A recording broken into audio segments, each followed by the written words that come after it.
सुहेल अफरीदी टस से मस नहीं हो रहे। इमरान खान ने कहा था कि स्ट्रीट मूवमेंट की तैयारी करो, और टक्के की तैयारी इन्होंने स्ट्रीट मूवमेंट की भी नहीं की। तो इमरान खान के जो 3-4 अहकामात अभी तक सुहेल अफरीदी तक आए थे, जो बड़ी वजाहत के साथ आए थे, उनमें से एक के ऊपर भी सुहेल अफरीदी अमल दरामद नहीं कर सके। और जब बाहर निकलने का वक्त आया, जब डट के खड़े होने का वक्त आया, तो सुहेल अफरीदी साहब 4 दीवारी में अपने आप को बंद करके इनडोर एहतजाज शुरू कर गए। ये कितनी अफसोसनाक बात है कि पाकिस्तान तहरीक-ए-इंसाफ का वर्कर सड़कों पे खड़ा होकर आवाज़ें दे रहा था और सुहेल अफरीदी एक 4 दीवारी के अंदर बंद था और वो मोहसिन नकवी के फ़ोन का इंतज़ार कर रहा था कि कुछ ना कुछ करके मोहसिन नकवी मुलाकात करवा देगा। वो अब तक नहीं हुई। ये नादरीन हालात हैं। तो नादरीन एक और चीज़ मैं आपको बताता हूँ। ये जो पंजाब के अंदर मरियम नवाज साहिबा और इनके लोग कहते हैं हम बहुत इंसाफ परवर हैं, बहुत इंसाफ कर रहे हैं। एक ऑस्ट्रेलिया की बच्ची थी हानिया, ऑस्ट्रेलिया से आई हुई थी। जब वो शहीद हो जाती है सीसीडी की गोलियां चलने से, 9 साल की बच्ची, तो फिर चट्ठा साहब भी वहाँ पहुँचते हैं, डीआईजी भी पहुँचता है, बाकी सारे भी पहुँचते हैं, पंजाब की सारी पुलिस लाइन हाजिर होती है, वहाँ पे जाके फूल रख के आती है।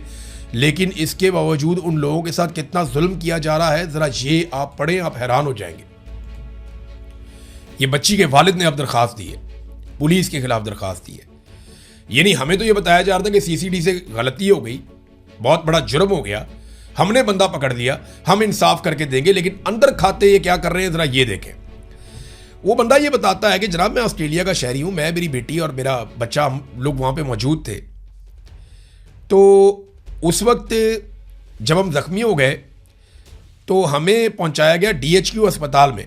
तो वहाँ पे अतीक नामी सिपाही आया और उसने इंतहाई बदतमीज़ी की। जब मकामी पुलिस थाना सिटी SI एहसन अब्दुल्ला वो भी वहाँ पहुँच गया। अतीक और एहसन अब्दुल्ला ने मेरे से सारा वाक़या सुना। मैंने उसे बताया कि किस तरीके से हमारे ऊपर गोली चलाई और पुलिस वाले ने चलाई, जिसके बाद वो दोनों मेरे पे दबाव डालना शुरू हो गए कि सादे कागज़ के ऊपर दस्तखत करके मैं अंगूठा लगा दूं तो तब जो है वो डॉक्टर के पास जाने की इजाज़त दी जाएगी। उन्हें गोलियां लगी हैं, वो ज़ख्मी हैं, उन्हें कह रहे हैं जी सादा कागज़ के ऊपर अंगूठा लगाओ और दस्तखत करो तो हम तुम्हें डॉक्टर के पास जाने देंगे। ये एक SI यानी सब इंस्पेक्टर और एक पुलिस वाला कर रहे थे।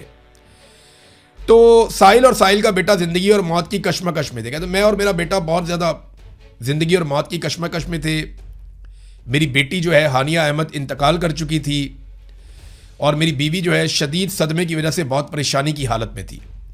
सादे कागज़ पर अंगूठा लगवाने के बाद हमारा तिब्बी मुआयना करवाया गया और बाद में डॉक्टर ने हमें बेनज़ीर भुट्टो अस्पताल रावलपिंडी में मुंतकिल कर दिया कि इनकी हालत सीरियस है। उनकी हालत सीरियस है, पुलिस कह रही जी इधर अंगूठा लगाओ, इधर दस्तखत करो, वरना हम आपको आपका इलाज भी नहीं करवाने देंगे। ऐसी घटिया पुलिस बना दी गई है पंजाब में CCD। क्योंकि ये इसके बाद वो बताते हैं जनाब फिर दूसरे दिन हम अपनी बेटी के जनाजे में गए और जनाजे के बाद तफ्तीशी अफसर मोहम्मद इरफान, ये भी एक सब इंस्पेक्टर है CCD का, कहते जी उससे मुलाकात हुई। इस दौरान मुझे कहते पता चल गया था कि मोहम्मद शुजात कांस्टेबल ने सीधी फायरिंग की है और उसकी वजह से ये वाकया पेश आया और इसके ऊपर एक FIR भी दर्ज कर दी गई है। अब वो ये कहते हैं कि FIR के अंदर 302 की बजाय 322 दर्ज की गई और ये साबित करने की कोशिश की गई कि ये गलती से कत्ल हो गया। ये जनाब सीधी गोली जानबूझकर नहीं चलाई गई।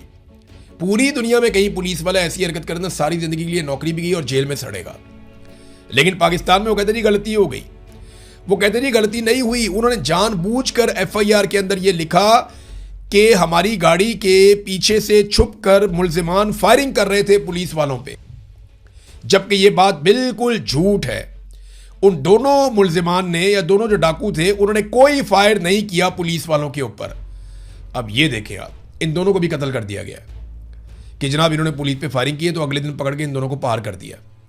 वो कहते हैं कि इन दोनों ने कोई फायर नहीं किया पुलिस के ऊपर, पुलिस ने अंधाधुंध, इनके जाके ही खुल गए।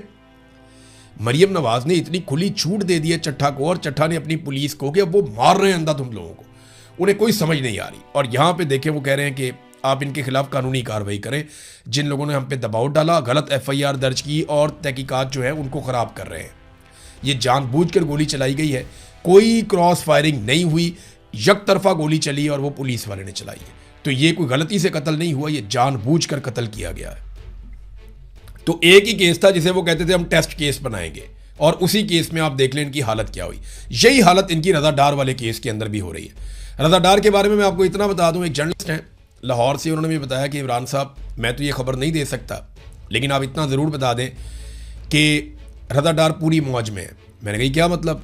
उसने कहा जी ना उसको हवालात की गर्मी का मसला है, ना उसे किसी मच्छर का मसला है, ना उसे किसी और परेशानी का सामना है। वो बड़े सुकून के साथ अपने ये दिन गुजार रहा है, किसी किस्म की इंटेरोगेशन नहीं हो रही।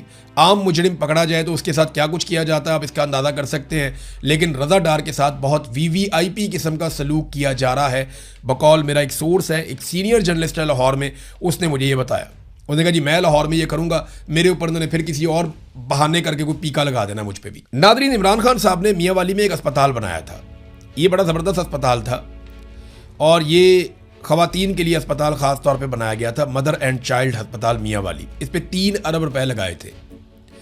इसके अंदर सारी सहूलियात मौजूद हैं, लेकिन सब कुछ ही ख़त्म कर दिया गया। इमरान खान के नाम की तख्ती को उखाड़ कर वहाँ एक स्टोर है उसके अंदर फेंक दिया गया।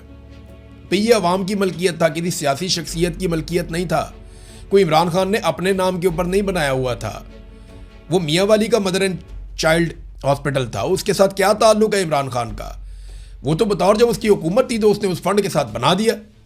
अब जनाब ये बदला ले रहे हैं, वहाँ पे एक और जगह पे अस्पताल बना दिया, ना पीने का पानी मिलता है वहाँ पे, ना वहाँ पे एयर कंडीशन है, ना वहाँ पे मरीजों के लिए कोई सहूलियात हैं। बेड़ा गर्क हुआ पड़ा है मरीजों का वहाँ पे। वो शिकायत पे शिकायत लोग कर रहे हैं। वो कह रहे इतनी ज़बरदस्त जगह थी, सारे इंतजामात थे, हर चीज़ मौजूद थी, लेकिन इसके बावजूद वहाँ पे ये तब्दीली कर दी गई। और वो सिर्फ क्यों की गई? इमरान खान साहब के बोग्स में, और कोई मसला नहीं है। याद है ना मरीम नवाज की वो कॉल कि अगर हम हेल्थ कार्ड बंद कर दें तो इमरान खान की ना मकबूलियत कम हो जाएगी। यानी उसका जो ये इतना बड़ा मनसूबा है, अगर हम हेल्थ कार्ड बंद कर देना तो फिर मज़ा ही आ जाएगा। अंदाज़ा करें ये कैसे घटिया लोग हैं कि आम आदमी को मिलने वाली सहूलत इन्होंने सिर्फ इसलिए बंद करवाई कि वो इमरान खान का प्रोजेक्ट था। और ये बाकायदा उसकी ऑडियो मौजूद है मरीम नवाज की। नादरीन, आखिर में एक खबर है और ये सूरत खौफनाक होती जा रही है। अमेरिका ने बड़े शदीद हमले किए हैं जनूबी ईरान पे। 6 मुख्तलिफ इलाके हैं जनूबी ईरान के जिनके ऊपर अटैक किया गया। अमरीकी इल्ज़ाम यह है कि आबना हुरमुज़ से कुछ जहाज़ गुजर रहे थे, उनमें से 3 के ऊपर ईरान ने अटैक किया और जवाबी हमले में अमेरिका ने बहुत शदीद हमले किए हैं जनूबी ईरान के ऊपर। जबकि ईरान का ये कहना है कि अमेरिका ने MOU की खिलाफ वर्जी की है। असल मामला क्या है ज़रा थोड़ा आप समझ लें। आयतुल्लाह अली ख़ामनेई की शहादत का और उनकी तदफीन का वो सारा मामला शहादत के बाद वो जारी है और आजकल वही दिन चल रहे हैं। आज के दिन में जो है वो उनकी तदफीन मुकम्मल हो जाएगी।